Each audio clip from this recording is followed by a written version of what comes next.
Hey guys, AuspiciousAussie here, and welcome to episode 49 of my New York City Wrestling series for TEW 2016. This is Seasons Beatings, and it is the last event. Well, technically it's not, but it is the last episode for this year in game time, of course, 2019. We do have a main event show in week 4, but obviously I don't record those, so yeah, they pretty much mean nothing. I don't even really use them to build up popularity. Pretty much just to get a good rating. But anyway, off topic. Let's run the show. We've got a very big main event. Of course, we pre-booked it in the last episode, the big tag team title match. We also have an interesting debut, and I'm sure you guys will probably be absolutely ecstatic to see who I brought in. Hopefully some of you may know him, maybe not. Yeah, anyway, delaying the inevitable. Let's run the show. We do have a pre-show match, which gets a 60C. In a decent pre-show match, Froshaw defeated Ryobi Uno in 9:38 by pinfall with a sure thing. And they both get similar in-ring performances. And Froshaw is improving his performance skills as well. And we once again sell out the McGaw Arena. But yeah, this pre-show match has done exactly what it needed to do. Happy about that. Oh my god. We start the show off with a 90A. I was not expecting that. Okay. In an exceptional match, Emmanuel Bryant defeated Logan Wolfsbane and Marsh Stranger in 1954, when Emmanuel Bryant defeated Logan Wolfsbane by pinfall with a green shock. Emmanuel Bryant makes defense number 3 of his NYCW Tri-State Regional title. 90A. And of course it got the show off to a strong start there. Wow, I'm kind of like lost for words a little bit. This was pretty much, I build this down as Emmanuel Bryant's biggest ever test. Of course being the Tri-State Regional Champion. And yeah, all 3 of these guys have performed brilliantly. Emmanuel actually had the lowest rating out of all 3.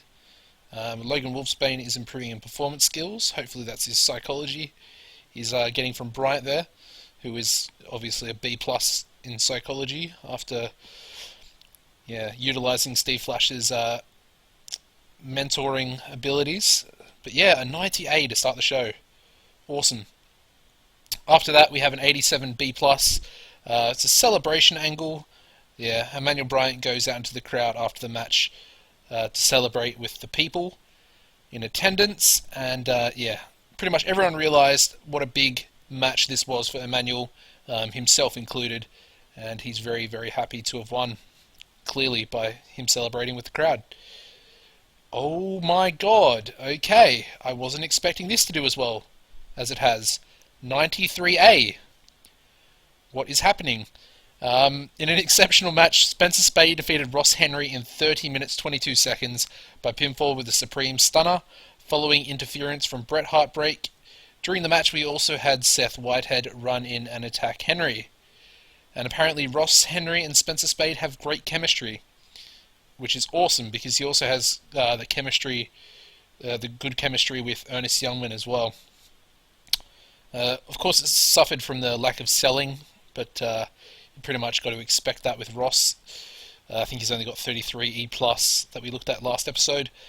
But he's done a lot better than he did last week in the main event, so that makes me happy. Getting an 85 in-ring, and Spencer getting a 100 in-ring performance. No worker improvements. But yeah, basically we had Bret and Seth run in, attack Ross, pretty much cost him the match. And yeah, Spencer once again gets a big victory. This is essentially a number 1 contenders match for the Empire title as well, on the low key. But anyway, moving on to a 97A star angle, and we have the debut of Julius Moore. He is a former football player as well, and turned wrestler, and he is here basically to save the day. I pretty much titled this segment Ace of Spades beat down on Henry post-match. Jay Moore debuts and saves Ross. So yeah, pretty much basically explaining it right there. So after the match, all three of them are just beating the absolute shit out of Ross Henry. And yeah, this massive brute of a guy, similar size to Ross Henry, probably a little bit bigger in theory, a little bit stockier. But that's awesome because I think he weighs like 330 pounds. And I'm pretty sure Ross is like 300, something like that. He debuts his clean cut gimmick, gets an initial rating of great. Spencer was fantastic. Ross was poor in this segment. Why was that? He's 85 overness. 85 popularity, sorry, and this was rated on overness. So yeah, basically, Spencer and Ross were rated on overness, and then we had Julius rated on his menace, which I think is 86B plus. Might be 88, I'm not sure. I think it's 86 though. So yeah, that's really good. No worker improvements, a little bit disappointing, because I want these two to try and pick up a few things, although no one's rated on entertainment, so that's not going to happen. I need to rate Spencer on entertainment during these angles, I think. But a very good rating, 97 A star. We then go into a 67 C plus. This was the cooldown match. In about they had fantastic heat and great wrestling. Tennessee William defeated Marvel Malloy in 1911 by pinfall with a Devil's Crossroad. Pretty good match. I mean, Tennessee William was off his game, which is annoying. Not to mention, it was the cooldown match, and the Road Agent notes, we also kept Marvel Malloy strong. So I kind of expected this match. To be honest, I thought it would do a little bit worse, so I'm kind of happy with the C+. But yeah, moving on to an 85 B+. Wow. Yeah, Bret Heartbreak just basically doing a catchphrase, talking a little bit of shit about Julius Moore and his debut. Basically, Bret saying that he was not afraid at all about Julius Moore, and the only reason why Ace of Spades stopped beating the shit out of Ross Henry was because they were, well, they didn't really want to kill him, and they were finished, and they pretty much, they feel like they got their message across. And his match does really well, 78B. In an exceptional match, Bret Heartbreak defeated Animal Harker in 11:57 by pinfall while using the ropes for leverage. So he cheated to win. Good stuff. Animal Harker has a gimmick that is stale, so we have to either tweak or change that. And yeah, he did really well. 78 in-ring performance by Bret. Impressive. Moving on. We then have a Ministry of Darkness spectacular over-the-top entrance, which gets a 100 A star. I didn't actually expect that to get a 100 because Prowler's C popularity, although Aldous is a B+, so yeah, maybe I should have. Anyway, we then, okay, 98 A star. The Ring Generals make a spectacular over-the-top entrance. Not as good. That's really interesting. Because I expected that to be the other way around, basically. Still a very, very good rating, don't get me wrong. I just thought it would be a little bit different. Anyway, into the match, the main event gets a 93A. Happy with that. That is awesome. In an exceptional match, the Ministry of Darkness defeated the Ring Generals in a cage match in 30 minutes 20 seconds when Aldous Blackfriar defeated Marv Statler by submission with a Gloom Weaver clutch. The Ministry of Darkness win the NYCW Tag Team titles. 93A. Awesome. Usual excellent chemistry. The match suffered from a lack of psychology. That's a little bit unfortunate because it could have probably, with better psychology, might have hit a 95A star. That would have been just ridiculous. But anyway, very, very happy. I'm not trying to nitpick the performance by any means. Marv Statler was the weakest performer. Interesting. I find that really, really interesting. No worker improvements. But yeah, we have new tag team champions, the Ministry of Darkness. They're a fairly new tag team in the actual company as well, which is really awesome. I'm really happy with how these guys. I mean, it's all down to the fact that they have the excellent chemistry, really. that I've pushed them this hard and that they actually beat the Ring Generals, who are, the mainstay tag team of NYCW, and they're probably arguably the two best wrestlers in the company at the start of the game. So yeah, really, really good main event, really good show. We've hit 3A matches, 293s as well. That's awesome. Really happy with this show. And the overall show rating is a 90A. Get in there. The only match that really let us down was the C+, but again, that pretty much did its job. If I didn't keep Marvel strong, it might have got a B-. Probably would have got a B-, actually. So yeah. Apparently we used Prowler far too much on the show. That's because he's still rated as a lower mid-carder, if you can believe that. Anyway, we will praise... Let's praise... I think I need to praise Ross again. Yeah, we'll praise Ross, and then we'll do Aldous and the Midnight Prowler. Okay. We'll give them all hugs, because the other boys just won the... Actually, we'll tell him he's awesome. I don't really want to hug Ross. Happy, pleased, pleased. Okay. So hug the Ministry of Darkness for their maiden title victory in NYCW. Awesome. I've probably said the word awesome about 500 times, but I don't care. Now, I want to try and keep this episode a little bit shorter, because last episode was like 22 minutes long.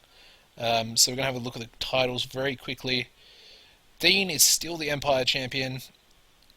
Our new tag team champions, the Ministry of Darkness, and Emmanuel now has his third title defense there.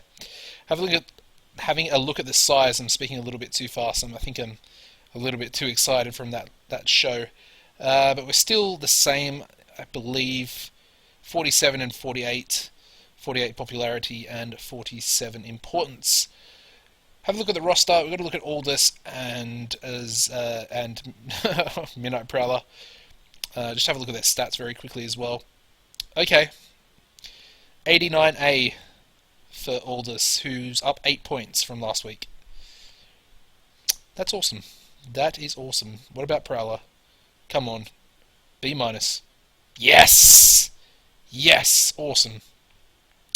He's up from a 64C, which is perfect, up to a B-. So if you auto-push him now, he should hopefully be at least a mid-carder. I don't think he'll be up a mid yet. So we need to look at Dean, as well as Marv. Oh, that's bad. That's really, really bad. Down 6 points from 88, B+. Ooh, okay. What about Marv? He was already quite bad. Oh, that's real bad.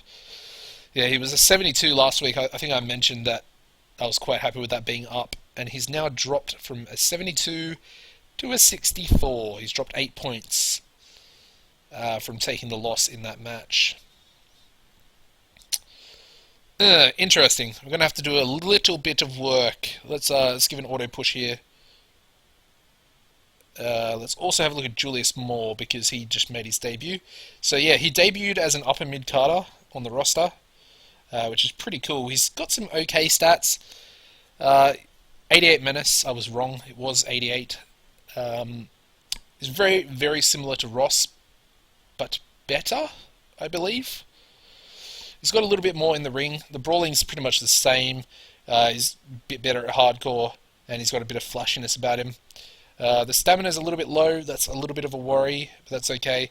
He is a babyface, and yeah, he's got 92 charisma, B- star quality as well. His psychology is much higher, which is really good. He's a C- 57 there. He's also quite popular. So he's already come in as a 50, I think it was 50. I think that's gone up. Yeah, he was a 50 D+ in the tri-state region, and he's already gained 3 points of popularity with that angle, with his debut angle, making the save on Ross. Let's have a little look at Ross as well. We may as well. That wage is so high. But anyway. Yeah. See, they're very, very similar. He's got the chain wrestling, which I suppose is better than having hardcore. Flashiness is a little bit lower. He's got better basics, but lower menace, a little bit higher star quality, and a little bit lower charisma. But yeah, they're going to form a new tag team. I'm not sure what I'm going to call them. I was thinking maybe the Superstars, or yeah, I don't know. It's the Superstars because they're both former football players. Just seems a little bit generic. So I'm going to have to do a little bit of creative thinking in my own mind and come up with a decent tag team name for them. So yeah, that's pretty much going to wrap this episode up, guys. I hope you will join me back for the next episode, which will be Rush Hour, as per usual. And yeah, we'll continue to do what we're doing here. I am thinking about making a dojo. We have just over 1.4 million in the bank. And yeah, I feel like... Let me have a look. Let's go to investments. I feel like a dojo would really serve us well because I kind of want our own homegrown talent to come in as well. Even if they're just going to job out for a while to the roster, so they develop their skills and whatnot. So I really would like a dojo. I'm a big fan of the actual dojo system. Bringing in the new generation of players into the game, the new gens or the regens, whatever you want to call them. It's expensive, but I think it would be worth it. So I'd probably go with about 70 or 75% reputation. Probably 70 because the reputation can go up and down as well. And you can also sell your dojo on later, at a later time. I mean, 60% is quite cheap.